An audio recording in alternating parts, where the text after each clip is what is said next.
Olá, meus servos.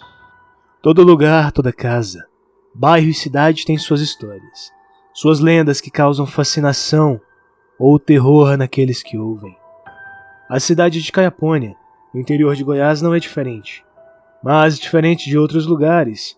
Lá todas as lendas são sombrias, tragédias que contam não para assustar uns aos outros, mas para se lembrarem que devem evitar certos lugares em determinadas épocas. E acima de tudo, de serem bons uns com os outros. Hoje irei contar a história da Lamentadora. Contam que em meados dos anos 50, um casal vindo da Bahia de recém-casados se mudaram para os arredores da cidade. A mulher de nome Mel estava grávida de 2 meses. Após se instalarem, o marido foi procurar emprego nos comércios locais. Porém, se o preconceito contra negros hoje é grande, naquele período era muito maior, e por mais que procurasse, só encontrava não como resposta. Não vendo opção, decidiu ir às fazendas da região procurar trabalho, pois, para o gado, a cor do peão era irrelevante. Mesmo assim, os valores que recebia pelos trabalhos não era nem metade do que os demais recebiam, e por vezes, era ele quem executava a parte mais difícil do serviço, mas devido à sua cor, achavam que ele devia ficar agradecido por receber algo em troca do seu trabalho. Até que achou um fazendeiro chamado Cassandro Mendes, que, satisfeito com o trabalho feito por ele, lhe fez uma proposta. Ele trabalharia durante 5 anos, sem receber salário, mas, ao final do prazo, o homem lhe pagaria todo o período em dobro, de uma só vez, sem desconto, sem pagar menos por ele ser negro. Disse que aquilo seria como plantar uma semente, e esperar ela virar uma árvore para então colher os seus frutos. Mas não era só isso. O homem teria de cumprir 3 condições. Primeiro, só voltaria para casa depois de cumprir o que havia sido ordenado. Segundo, jamais questionaria as ordens ou faria diferente do modo que lhe havia sido imposto. E terceiro, não pediria um único centavo antes do acordo terminar. Adriano, como era chamado, não tendo outra opção caso quisesse ficar junto da esposa na cidade e receber algo que considerasse justo pelo seu trabalho, acabou aceitando a empreita. A fazenda era próxima à sua casa, poderia ir por uma trilha todos os dias. O trabalho era pesado, o descanso pouco e a comida bem regrada. E Cassandro sempre ordenava a ele os piores trabalhos, os mais difíceis, aqueles que ninguém queria, desde se enfiar na lama para procurar objetos, até mesmo esvaziar a casinha onde defecavam para não ter que cavar outro buraco. Certa vez, o fez procurar por um bezerro durante 3 dias e 3 noites, período este que não pôde voltar para casa, para no fim dizer que achava que tinha se enganado, e que a vaca na verdade era um boi e nunca esteve grávida. Ao chegar em casa, sua esposa tinha acabado de dar à luz. Outra vez impôs que ele tirasse leite de suas vacas somente com sua mão esquerda, sem usar nenhum apoio para se sentar, e para dificultar ainda mais, disse que não queria que suas vacas fossem amarradas, devendo ele entregar 50 litros de leite antes do meio-dia. Apesar da dificuldade no início, já tinha cumprido sua parte antes das 11 horas, mas, quando as vacas perceberam que não estavam amarradas, chutavam o balde derramando todo o leite. Após isso, tinha que trabalhar dobrado para cumprir o prazo antes do meio-dia.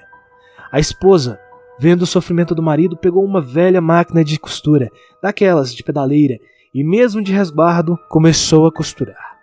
Na época não havia roupas prontas. As pessoas compravam tecido e pediam para que uma costureira de sua confiança fizesse o traje. Mel tornou-se conhecida por ter um olho de águia, pois suas vestes nunca precisavam de ajustes. Em uma única medida, conseguia fazer exatamente o que a cliente queria.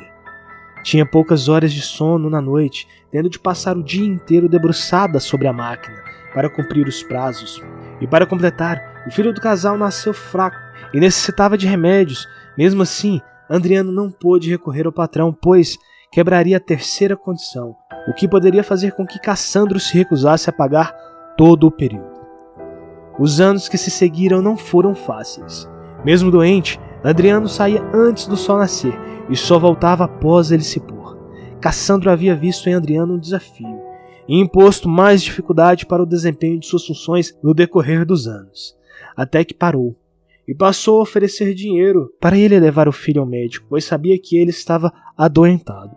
Pelo filho ele quase aceitou, e então se lembrou da condição número 3, e não queria dar motivos para não ser pago. Já próximo do fim, Adriano parecia outro homem, magro, feições doentes e envelhecidas, e a mulher também havia emagrecido muito, que por mais que seu trabalho fosse requisitado, não era tão bem remunerada e para não ficar sem serviço, acabava tendo de aceitar trabalhos difíceis por muito pouco, somente para pôr comida na mesa. Eis que finalmente, vencidos 5 anos, cumprido tudo, por mais desgastante que fosse, por mais difícil, por mais fome e dor que sentisse no período, havia enfim terminado. Naquele dia o filho havia amanhecido com febre, mas mesmo assim Adriano fez seu trajeto, trabalhou animado naquela manhã, finalmente veria o resultado de seu esforço e sofrimento, os frutos da semente que havia plantado, e poderia dar um descanso para sua mulher e um tratamento para o seu filho. Cassandro estava na mesa de almoço, quando Adriano se aproximou de cabeça baixa e chapéu esmagado contra o peito em sinal de submissão. Disse que no dia anterior havia feito 5 anos que ele trabalhava ali, e não quis incomodar o patrão, por isso informava naquele dia.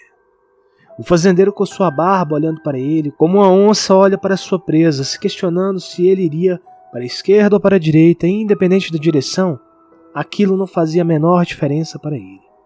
Perguntou para o funcionário se tinha interesse em dobrar o preço, onde ficaria mais 5 anos e receberia por 20 anos, dando a chance da árvore crescer mais e dar mais frutos. De pronto, Adriano, pela primeira vez, deu uma resposta afrontosa ao patrão. Disse que não queria correr o risco dos frutos apodrecerem, sem que ele pudesse experimentar e saber se eram doces ou amargos. Cassandro, sorridente, então disse que era para ele passar ali no fim do dia, pagaria o tempo e o dia de serviço como forma de agradecimento. A animação da manhã deu lugar a uma angústia no período da tarde. Uma opressão pairava sobre ele, um medo descomunal o acompanhou por todo o resto do dia. Qualquer som era suficiente para deixá-lo alarmado, temendo o brilho de uma arma na mão de algum jagunço que quisesse eliminá-lo antes de receber o seu dinheiro. Começou a pensar que Cassandro não cumpriria sua parte, não tinha um documento, nada que comprovasse o acordo dos dois. Se ele se recusasse a pagar, seriam 5 anos desperdiçados. 5 anos de sofrimento jogados no lixo. Quando escureceu, foi receoso para a sede da fazenda. Até os sons dos bichos com que tanto estava acostumado lhe causavam verdadeiro pânico. Receoso entrou no casarão e teve uma enorme surpresa. Em cima da mesa havia um saco enorme. Cassandro apontou com a ponta de uma faca, mandando-o contar o dinheiro. Adriano nunca tinha visto tanto dinheiro em sua vida, e toda a angústia que havia passado se dissipou. Se recusou a contar, dizendo que confiava na palavra de Cassandro. Agradeceu com um sorriso no rosto e se virou para ir embora. Mas antes que ele saísse, Cassandro perguntou se ele iria voltar no dia seguinte. O homem, que tinha algum estudo, disse que iria abrir uma venda de tecidos com sua esposa. Talvez venderiam vestidos prontos para as mulheres da cidade. Se despediu respeitosamente e saiu. Já era tarde, mas aquilo não importava. A trilha que Adriano fazia todos os dias era a mesma. Os sons da mata da noite ele conhecia e o seu medo de ser atacado já havia passado. Mas, talvez por isso, não percebeu quando à frente a espingarda quebrou um galho e em seguida o tiro o acertou no peito. Olhou para baixo e viu a mancha vermelha crescer. Ao cair de joelhos, mais um tiro lhe acertou. Caído no chão, reconheceu o homem. Era um funcionário na fazenda, como ele, um que trabalhou nos últimos 5 anos com o mesmo acordo que o dele. Seu companheiro de trabalho e por vezes de cachaça. Havia até pedido à esposa para fazer uma camisa nova para ele, com restos de tecidos que havia sobrado por ali. Um sujeito que ele confiava, um dos poucos que ele considerava como um amigo. O homem pegou o saco de dinheiro. Adriano tentou resistir, mas estava fraco demais e não conseguiu. Preto desgramento, disse o homem puxando o saco e deixando sangrar até morrer. O sujeito voltou até a fazenda, entregou os 2/3 para o patrão e ficou com a sua parte. Não era a primeira vez que Cassandro mandava matar um funcionário para não pagar o seu ordenado, e nem foi a última. Adriano agonizou por horas, esperando a morte, que não foi ao seu encontro, e juntando força se arrastou por toda a trilha que tanto fazia, até chegar à sua casa.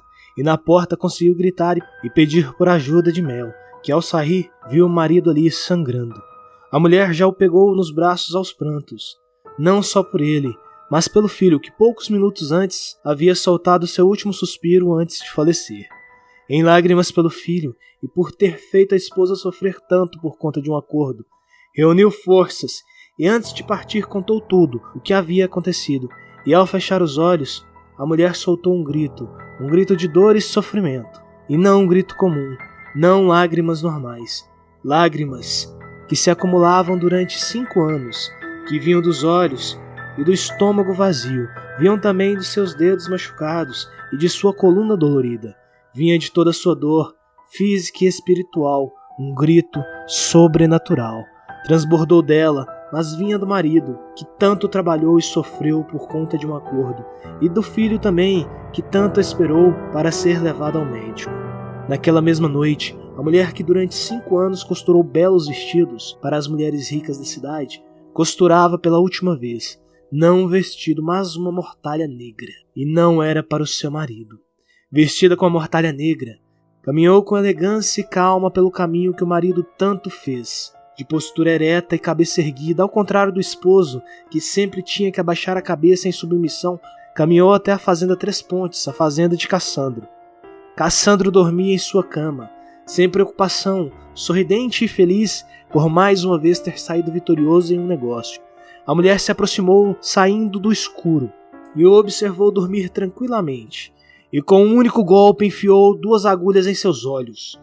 E o seu grito de dor fez com que a esposa acordasse imediatamente, e ao se deparar com a imagem da mulher de negro, acreditando ser algum tipo de aparição, seu coração não suportou, e em seguida a mulher de Cassandro morreu. Os gritos de Cassandro ecoaram por todo lugar, e em meio ao desespero, ela se ocultou novamente na escuridão, e caminhou até uma pequena casa ali perto, onde vivia o sujeito que o marido tanto confiava, aquele que lhe tirou a vida. Nessa parte, a lenda ela muda de versão para versão. Alguns contam que a mulher bateu na porta e, desconfiado, o sujeito abriu a portinhola de cima, com sua espingarda já em mãos, e atirou 2 vezes contra ela, que mesmo ferida, avançou contra ele e perfurou seus 2 olhos tão fundo que acertou o cérebro dele.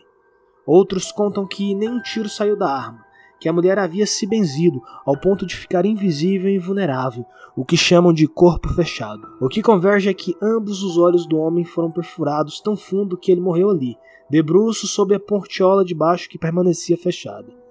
Não se contam muito além dessa parte, somente que em algumas fazendas, até os dias de hoje, é possível ouvir um grito tão alto e tão cheio de dor, seguido de um choro lamurioso, algo sobrenatural. Ao voltar para casa, aquele que ouviu o grito deve pedir para a mulher da casa que costure em um pano branco uma cruz e pegue a primeira trilha que encontrar antes da meia-noite e caminhe até encontrar uma encruzilhada, onde deverá deixar o pano como oferenda para a lamentadora. Caso não faça, todos da casa deverão se preparar para uma noite longa de pesadelos. Com a mulher de negro, de olhar vazio de emoções e rosto magro e sisudo, perseguindo eles por toda a noite até perfurar os seus olhos, fazendo-os experimentar uma dor que ela carregou durante 5 anos. Dizem que a dor ela é tão grande que mesmo acordado as pessoas conseguem sentir. Em alguns casos, muitos chegaram a enlouquecer com tamanha dor que sentiram com esse acontecimento. Dizem que após isso, a pessoa que é perseguida por ela uma noite acaba vez ou outra sendo novamente perseguida repetidas vezes até enlouquecer. Então, caso você ouça um grito à noite, um grito que não considere normal, um grito sobrenatural, eu sugiro que ouça o que eu acabei de dizer acima.